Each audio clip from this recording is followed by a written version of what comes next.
Hello students, welcome to the English Academy. So today we are going to discuss about one of the most important topics from English grammar, that is editing. Okay? So আজকে আমি তোমাদেরকে editing এর এমন একটা short trick শেখাবো যেটা সারা জীবন তোমরা ভুলবে না এবং এডিটিং করতে খুব সহজে খুব কম সময়ে তোমরা এডিটিং কমপ্লিট করতে পারবে। সো এডিটিং করার জন্য মেইনলি আমাদের এখানে তিনটে জিনিস মনে রাখতে হবে: TBS, TPS and CAP. Okay, TBS, TPS and CAP easily এই তিনটে জিনিস মনে থাকবে এবং এই তিনটে জিনিস দিয়ে আমরা এডিটিং খুব সহজে সলভ করতে পারবো। দেখো, এডিটিং মানে কি, যে একটা সেন্টেন্স দেওয়া থাকবে, সেখানে একটা ভুল দেওয়া থাকবে, আমাদের ভুলটাকে ফাইন্ড আউট করতে হবে এবং ঠিক করতে হবে, কারেক্ট ইনকারেক্ট আমরা বলতে পারি।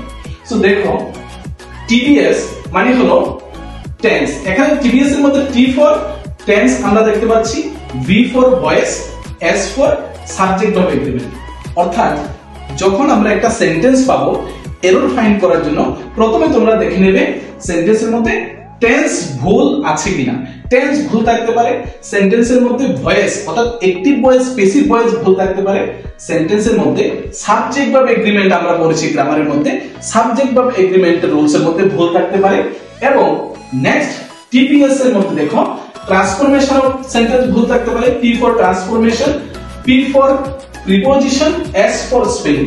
দ্যাট মিন্স ট্রান্সফরমেশনে ভুল থাকতে পারে, প্রিপোজিশনে ভুল থাকতে পারে, স্পেলিং এ ভুল থাকতে পারে। ওকে, স্পেলিং অনেক সময় ভুল দিয়ে তোমাকে টেস্ট করবে, এরর ফাইন্ড আউট করতে বলবে। নেক্সট হলো ক্যাপ। ওকে, সো ক্যাপ এর মধ্যে আমরা দেখতে পাচ্ছি C for conjunction, A for article and P for pronoun. Okay, so এই তিনটে জিনিস তোমাদের মনে রাখতে হবে, TBS, TPS end cap.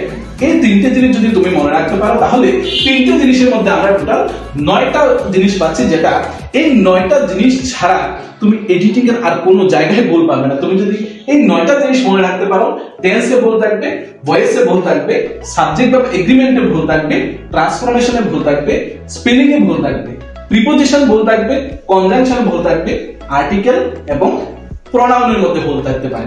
So এরকম শর্ট ট্রিক জানার জন্য তোমরা অবশ্যই আমাদের পেজটাকে ফলো করো। সকলকে ধন্যবাদ।